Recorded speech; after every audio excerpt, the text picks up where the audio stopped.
Hammaga assalomu alaykum. Biz misollarni yechishda davom etamiz. 12-misolimizning sharti quyidagicha. Narxi $1000 yuqori bo'lgan notebooklarning o'rtacha tezligini toping. Bu masalamiz avvalgisiga qaraganda salgina farq qiladi.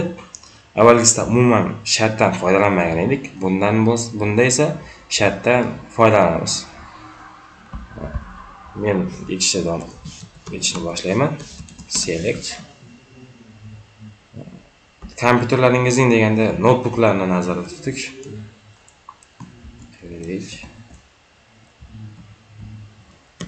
Speed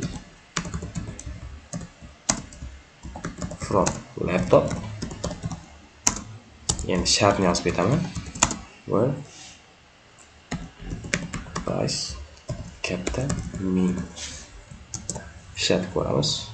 Mana to'g'ri.